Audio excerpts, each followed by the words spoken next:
Venha, Senhor, preparar os nossos corações, ó Pai. Senhor, para tudo que o teu servo falar aqui, Senhor.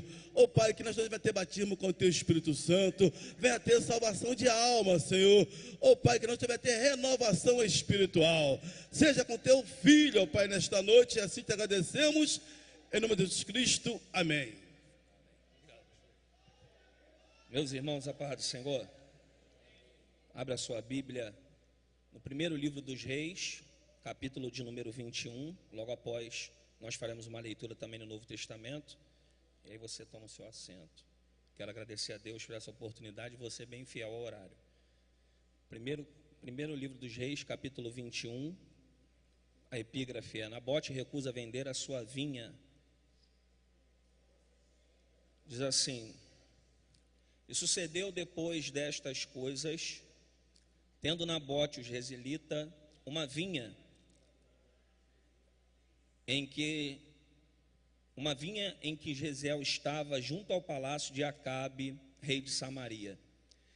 Que Acabe falou a Nabote, dizendo: Dai-me a tua vinha, para que me sirva de horta, pois está vizinha ao pé da minha casa, e te darei por ela outra vinha melhor do que ela. Ou se parece bem aos teus olhos, dar-te-ei a sua valia em dinheiro. Porém Nabote disse a Acabe: Guarda-me o Senhor, de que eu te dê a herança dos meus pais. Aí você vai lá em 1 de Pedro, capítulo de número 1, versículo 3 e 4. A epígrafe é: Ação de graças pela esperança da salvação. Bendito seja o Deus e Pai de nosso Senhor Jesus Cristo, que segundo a sua grande misericórdia, nos gerou para uma viva esperança, pela ressurreição de Jesus Cristo dentre os mortos. Para o que, igreja? Uma herança incorruptível, incontaminável, e que se não pode murchar, guardada nos céus para vós. Quantos creem que essa é a palavra de Deus? Tome seu assento em nome de Jesus. Meus irmãos, o texto que nós escolhemos nessa noite é um texto muito conhecido, tanto no Antigo Testamento quanto no Novo Testamento. O nosso interesse nessa noite é trazer menção a um posicionamento, a um despertamento através da sua palavra. Eu sou grato a Deus, estou muito dependente do Senhor nesta noite. Espero que o Senhor fale aos nossos corações. Para que os irmãos entendam, falar sobre a vida de Nabote é basicamente falar o que está escrito em 1 Reis, capítulo de número 16, versículo 31, onde a Bíblia diz que o seu pai Onre era um rei idólatra, e Acabe faz pior do que o seu próprio pai, porque a primeira atitude de Acabe é não somente, porque o próprio autor diz em 1º livro dos Reis, capítulo 16, versículo 31, e sucedeu que, como se fora coisa leve, andar nos pecados de Jeroboão. Essa narrativa aqui de andar nos pecados de Jeroboão fala basicamente de idolatria, dualidade em servir a Deus. Como se fora coisa leve, Acabe toma por mulher, por esposa, Jezabel, filha de Etibaal, rei dos Sidônios. E a primeira lição que nós podemos tirar aqui é a preocupação que Deus nos dá em os relacionamentos que Deus nos dá a oportunidade de escolhermos, porque Acabe já não andava bem e o seu ministério, o seu reinado, a sua liderança foi de mal a pior, porque Acabe escolheu alguém que não deveria ser a sua esposa, alguém que não vivia ou não deveria professar a mesma fé. E a Bíblia diz que Acabe, rei de Israel em Samaria, ele reinou 22 anos, foi desaprovado por Deus, andou nos caminhos de idolatria e casou com Jezabel. Esse casamento, essa aliança não aprovada por Deus, trouxe não só problemas para a vida de Acabe, mas logo também para a nação, porque a influência de Jezabel trouxe malefícios ao povo de Deus. Jezabel, influenciando Acabe, ele construiu um templo para Baal, dentro da capital de Deus, em Samaria. Jezabel obrigou todos os sacerdotes a servirem a um Deus que não era o Deus Jeová, o Deus Todo-Poderoso. A Bíblia diz que Jezabel, ela também influenciou Acabe a proibir qualquer adoração a Deus. Qualquer um que persistisse em adorar a Deus, em servir a Deus, era morto, era perseguido. Também no reinado de Acabe, sobre a influência de Jezabel, foi feito o primeiro sacrifício com crianças, uma prática dos sidônios, que logo era o rei de Jezabel, seu pai, Etbaal. Então nós percebemos aqui que a mistura foi entrando em Israel. A mistura foi penetrando dentro do templo de Deus e propagando a profanação. E é por essa razão que Acabe, ele é desaprovado por Deus. Os capítulos se passam nas entrelinhas, entre o capítulo 16 e o capítulo 21, você conhece, a Bíblia vai falar basicamente sobre o profeta Elias e todo o embate em que teve contra Jezabel. Mas nós chegamos no capítulo de número 21, em que a Bíblia é bem enfática em dizer, em narrar uma história, em que existia um homem conhecido por Nabote, israelita. Nabote é possuidor de uma herança, de uma vinha, que não foi adquirida pela sua própria força. Nabote adquiriu esta vinha, esta herança dos seus pais, por intermédio logo do resultado e do benefício dos seus pais.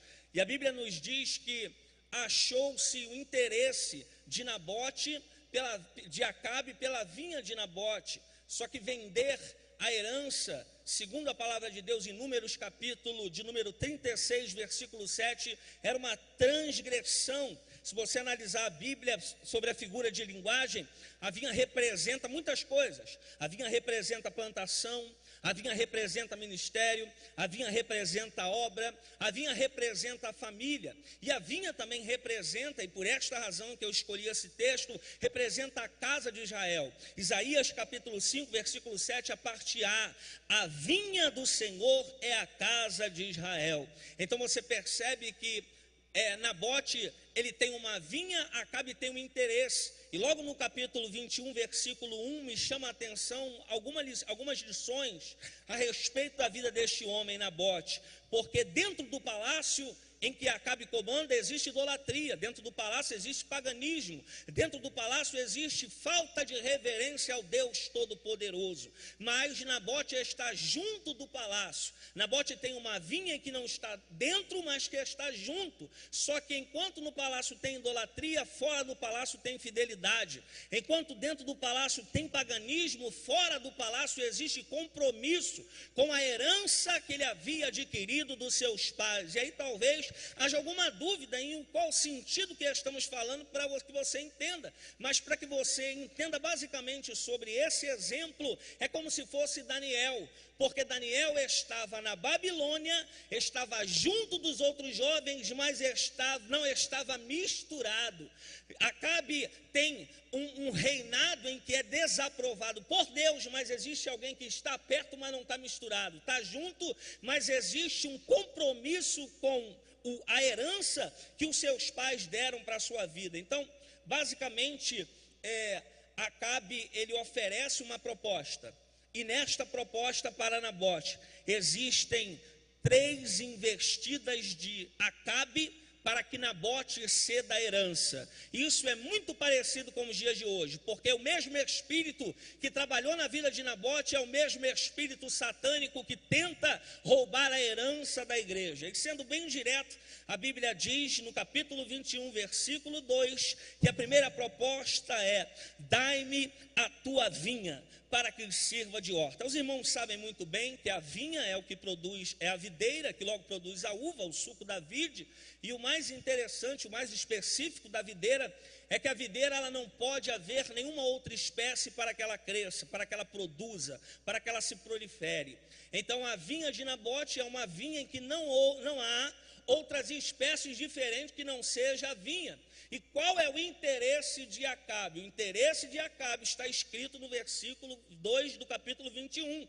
Ele quer a herança, ele quer a vinha, mas não quer usufruir da vinha. Ele quer transformar a vinha em horta. E a horta é totalmente diferente da vinha. Se a vinha é uma única espécie, a horta são várias espécies. Na horta tem alface, tem pé de tomate, tem pé de tudo. Isso fala no mundo espiritual, igreja, sobre a mistura que Satanás tenta trazer para dentro da igreja.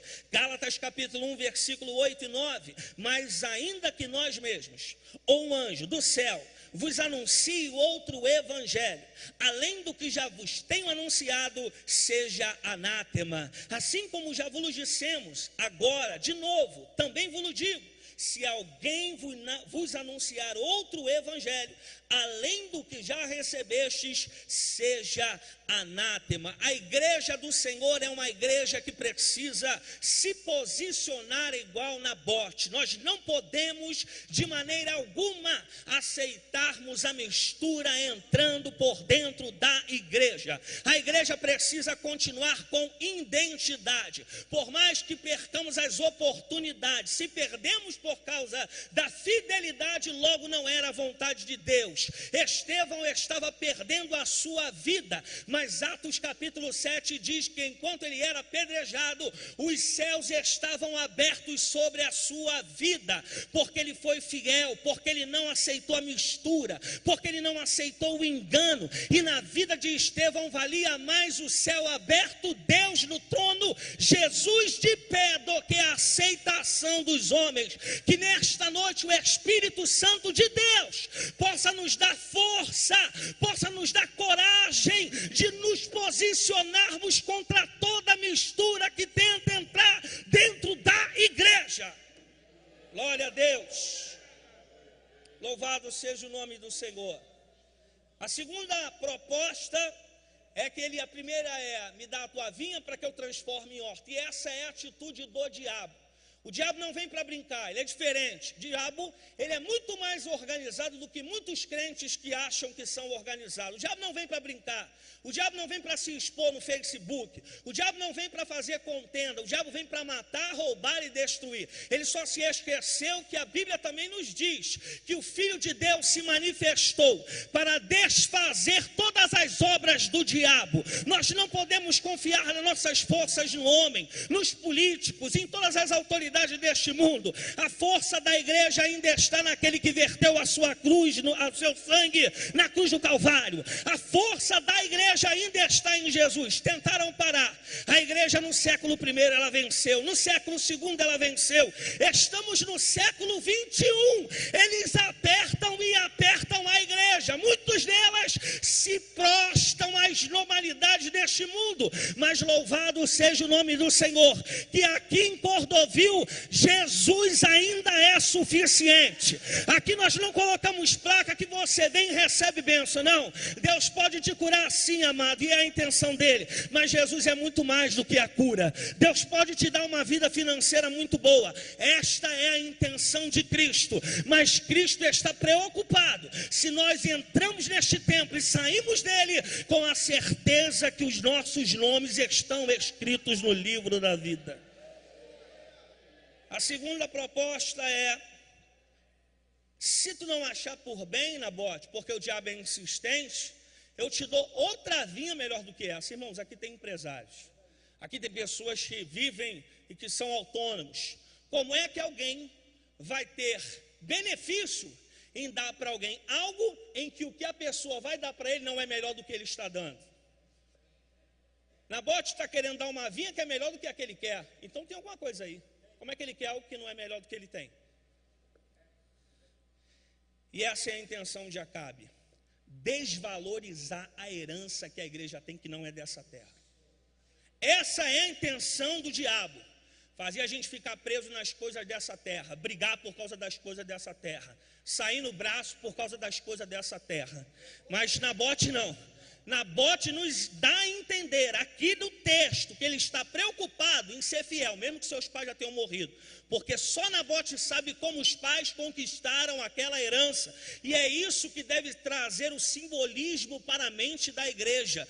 Quão foi árdua a missão de Jesus Cristo em se entregar naquela cruz, irmãos.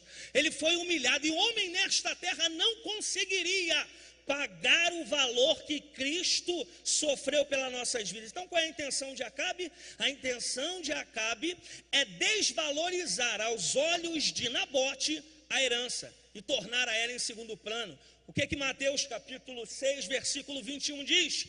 Porque aonde estiver o vosso tesouro, aí também estará o vosso coração. A terceira proposta investida de Acabe é que Acabe percebeu que Nabote não aceitou a mistura, Nabote não aceitou a troca, Nabote não foi cobiçado por aquilo que era melhor. Então qual foi a terceira proposta? Se parecer bem aos teus olhos, te dou uma valia em dinheiro. Você tem valor? Eu compro. Quanto é que é? Eu pago. Se você lembrar muito bem, Sansão ficou cego porque foi através dos seus olhos que ele olhou para onde não era para olhar. Muitas pessoas acham que o primeiro pecado de Sansão foi a primeira mulher. Não. O primeiro pecado de Sansão foi desobedecer os seus pais. Não tem ninguém aqui, vai precisar buscar lá fora? Porque tem muita menina que não se preocupa e aqui não vive o que é ensinado aqui, aí quer buscar lá fora. E aí depois se arrebenta. Aí volta para onde nunca deveria ter saído. Porque não entendeu que honrar o pai e a mãe é o que se cumpre na palavra. Os nossos dias são acrescentados na terra. Então se obedece, é acrescentado. Se não obedece, é diminuído. E com aquela velha base de instrução que Deus é perito em fazer na humanidade. Não obedece? Coloco na prova. Não me honra? Coloco na prova. Por isso que passa muitas coisas. Então Sansão ficou cego porque pareceu bem aos seus olhos deixar de viver a chamada que Deus tinha na sua vida e agradar a sua própria carne. Foi também através dos olhos que Esaú olhou aquele guisado, sentiu o cheiro daquele guisado e não deu a mínima para a sua herança. Quantas pessoas nos dias de hoje, de todos os escalões, têm largado a promessa da herança de subir aos céus por causa das coisas daqui da terra? Não é a Bíblia. Paulo vai dizer que Demas, o obreiro, amou o presente século. Alexandre Latoeiro estava do lado, mas depois virou réu contra Paulo. Existem pessoas que estão abandonando a promessa por causa de propostas. E nesta noite eu não vim lhe setar contra a palavra. Nesta noite eu vim dizer para você que se está sofrendo contra estas propostas, o nosso Deus é perito em lhe dar pão e água para que você saia desta caverna e caminhe para a promessa que Deus tem para você. Muito cuidado com os olhos. Mateus capítulo 6, versículo de número 22. Se os teus olhos forem bons, todo o teu corpo terá luz. Não coloque a culpa no diabo. Cuidado para onde você olha. Cuidado com as alianças que você faz. Cuidado com a pressa, porque a pressa é inimiga dos crentes. Por quê? Porque quem está com pressa casa com quem não é para casar, faz aliança com quem não é para fazer, se une com quem não é para se unir. Então que nesta noite você aguarde o tempo de Deus, porque se Ele tiver que te levantar e te colocar entre os grandes, Ele vai fazer, mas você precisa obedecer lá embaixo, lá na ovelha, lá no meio das ovelhas, e aí Deus vai honrar a tua fidelidade. A herança do Senhor é maior que a proposta do diabo. A herança, meus irmãos, é impagável. A herança é inegociável. Você lembra muito bem quando Jesus estava na cruz? Aqueles homens que estavam ao seu redor disseram: se tu és o Filho de Deus, salva-te a ti mesmo, desce dessa cruz, porque queira os irmãos se assustarem ou não, mas existem muitos crentes que são assim, só acreditam que Jesus é, se ele fizer alguma coisa. Se ele não fizer, não é Deus. Se não fizer, Jesus não está com ele. Irmãos, Deus não está preocupado com as dores que estamos passando. Que isso, irmão? Deus não está preocupado não, Ele está preocupado como você vai reagir contra elas. Se o diabo vai te deixar trancado no quarto, dentro do edredom, na cama com depressão, ou se tu vai desembainhar a espada do teu bolso e vai cair para dentro desse problema com Deus. Porque quando você se levantar, Deus se levanta com você. É por isso que eu me lembro da Bíblia, mataram o nosso irmão Tiago, afligiram a igreja, Deus não fez nada. Mas a Bíblia diz que quando prenderam o cabeça da igreja, pronto, a igreja se levantou e dobrou o joelho em oração. E aí Deus se manifestou. Pronto, houve ação na terra, o céu tem que se manifestar. Deus está esperando você entrar para esta guerra. Ou você não acha que Deus não pode te usar para o teu esposo estar aqui com a gente? Deus pode libertar o teu filho, Deus pode renovar o teu casamento, Deus pode trabalhar na tua família, na tua parentela, mas você precisa exercer as armas que Deus te deu. Paulo vai dizer que essas armas não são carnais, essas armas são poderosas, espirituais em Deus. Ele já te deu arma. Quem crê nesta noite que Deus já liberou a arma sobre a sua vida? Então, se você crê, é noite de você sair daqui com o propósito: eu estou de volta para este propósito que Deus instituiu ao meu coração. Jesus é muito mais do que um santo milagroso. É por isso que quando Jesus prega, alimenta a multidão. Jesus percebe que o que ele está querendo ensinar, a multidão não está percebendo, e aí não está entendendo.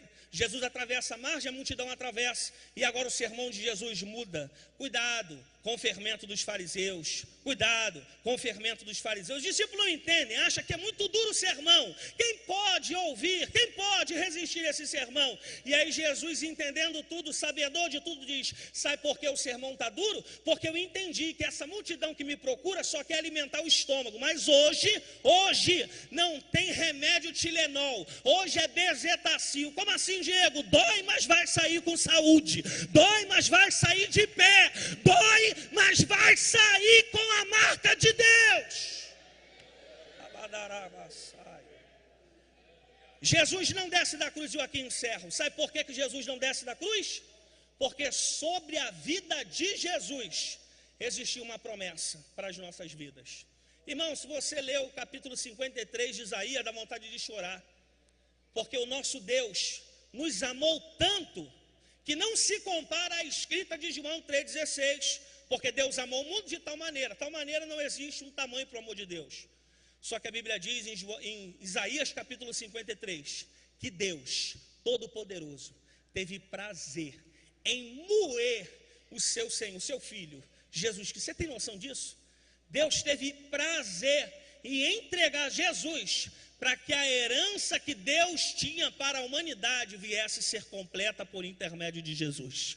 É por isso que Jesus não desce da cruz. É por isso que Jesus aceita uma coroa de espinho que não foi feita para ele. É por isso que Jesus é humilhado, é afligido. Jesus paga um preço que, se nós só colocarmos o filme do Mel Gibson em casa, irmãos, houve pessoas no cinema que morreram de infarto.